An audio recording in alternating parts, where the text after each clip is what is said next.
Welcome back to another episode of Rock Boys Football. Late Monday night, it becomes all but official. DJ Wingfield not going to be suiting up for USC in 2025. And we could get up here and talk about the legal side of what played out over the last couple of weeks. That, in my opinion, would be a waste of time. But more importantly, y'all don't want to hear my legal opinion on the matter. There's a reason I'm sitting down here in my basement talking college football, not going to law school. My brain, not enough brain power up there. What I do want to talk about now is that, hey, USC's got an opportunity to be a very good football team in 2025, but we have to figure out the offensive line. It's been the biggest question for this program throughout fall camp. Now we get a little bit more clarity.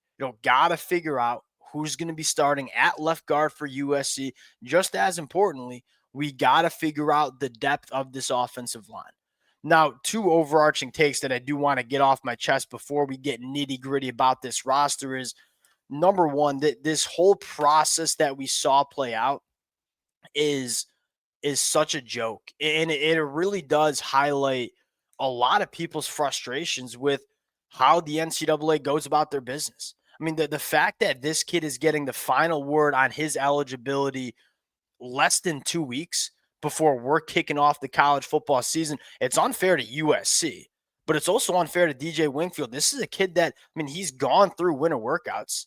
He's gone through spring practice, was here for USC during summer workouts, was with the team, wasn't allowed to practice, but was with the team during fall camp. And now finally, he gets word that he can't play college football. Look, DJ Wingfield would probably be out there battling for a roster spot in the NFL during the preseason if he had known this earlier. So number one, the fact that this took so long is embarrassing if you're the NCAA. And it's not just DJ Wingfield. That's the frustrating part for me. Like Caden Robinson, really good wide receiver for UCLA. Very similar conversation. We got a running back at South Carolina, Rasul Faison. He still doesn't know. He hasn't even been told by the NCAA if he's allowed to play in 2025.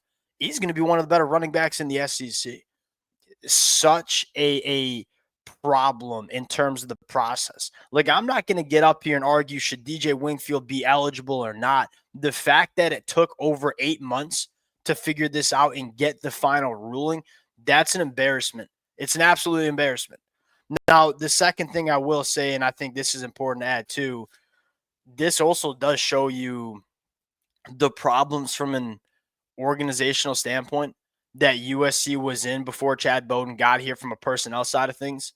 Like when Emmanuel Pregnon announced that he was going to be leaving USC and he transfers to Oregon, USC knew that they needed to find a guy that could come in and play left guard in 2025. The fact that they went out and got a kid that you weren't even sure if he was going to be eligible, and now you find out he's not going to be eligible and you don't get a backup plan for it, like that stuff wouldn't happen with this new personnel staff led by Chad Bowden.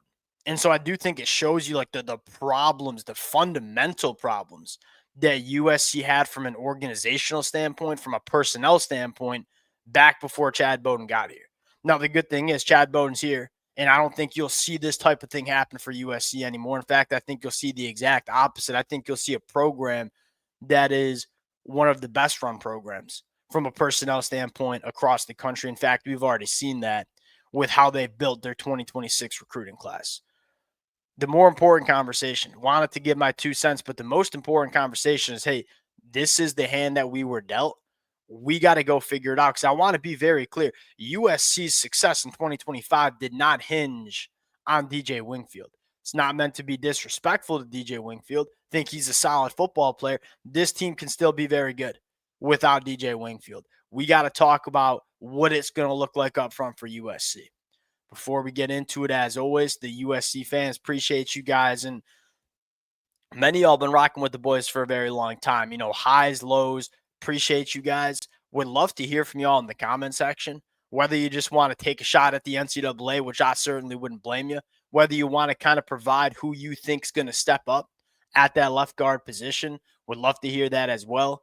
Appreciate y'all. If you guys do enjoy the content, consider subscribing to the channel. Without further ado, in my opinion, you have to start this conversation with who are the best 5 offensive linemen on this football team, and how can we get the best 5 offensive linemen on the football field for USC. Now, the number one option you could choose is that, hey, we know that Tobias Raymond can come in and play guard.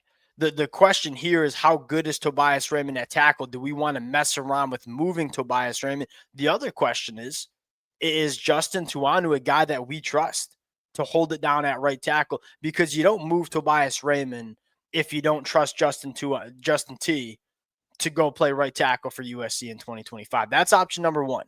You kick Tobias Raymond into left guard, and Justin T is starting at right tackle. It's option one.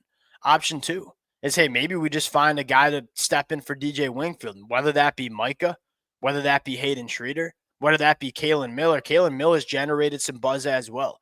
Can you find a guy that was in your two deep that can come in and be a serviceable starting left guard for USC? Now, the third option, and something we haven't talked about yet, is what about Reed?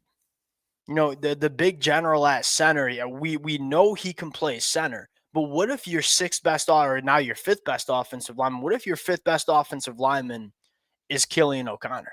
Does Killian O'Connor step into the starting center position, and then big general moves to left guard?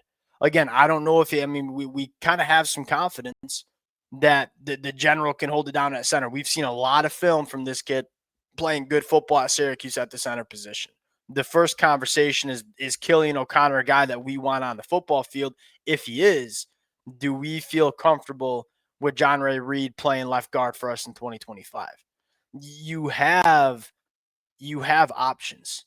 It depends on where you want to play these guys. And really, it's like, who is your next best offensive lineman? Then you have to get creative with, how can we get that next best offensive lineman on the football field? Whether that's Killian O'Connor, whether that's Justin T, you have some options in terms of how you want it to look. And here's the other thing I'll say is, you have some time to figure it all out. This is the one positive here for USC is you don't have to open up your season against LSU right now. You play Missouri State, then you play Georgia State, then you're on the road at Purdue. And you also play Michigan State. Like, those are 4 games that I think USC should win.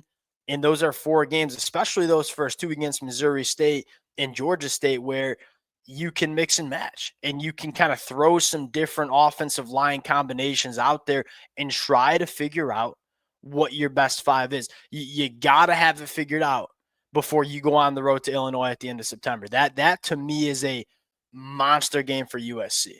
If USC can go on the road, beat Illinois, which will be a top 15 team at the time, I would think, that kind of catapults you into the month of October, where you can become really, really dangerous. So you got 4 games, definitely 2 games that you can mix and match, try to figure it out before we go on the road and go play Illinois. The last thing I'll say, this is a monster year for Coach Zach Hansen. Like, Zach Hansen was dealt some rough cards. I don't think there's any way to describe it elsewise. You know what I mean? It's like this, from a personnel standpoint, this is not ideal for USC on the offensive line. It's going to get better. Like, just go look at the bodies they're taking at the high school trail. Guys like Kenny Pepe, you're going to be just fine on the offensive line over the next couple of years. But right now in 2025, it ain't good enough. Can Zach Hansen make this thing good enough so USC can go out and win a lot of football games? Because we've said it throughout fall camp. If USC does figure out this offensive line, and I ain't getting up here and saying USC's offensive line is going to be the best offensive line in the Big Ten, but if you can have a solid unit in 2025, this team has the opportunity to win a lot of football games. What is the starting 5 going to look like? I'm sure that is exactly the conversation that Zach Hansen, Lincoln Riley are having right now. We'll see how it plays out. Really unfortunate, frustrating situation. Look, we could get up here and complain about it all we want. I think the better conversation is, how does it get fixed? So the rest of fall camp and into game prep week, we're kind of talking about the different combinations that we're going to see. And to me, that's the biggest conversation against Missouri State. Like, I expect USC to win that football game pretty handily. What does the offensive line look like? And how much confidence can we build with this unit over the next couple of weeks? We'll close it out there. Appreciate you guys rocking with it. Again, to the USC fans, been a blast. And this is, as frustrating as it is, going to be kind of fun to monitor over the next couple of weeks. Appreciate you guys. We're going to talk to y'all later. Peace.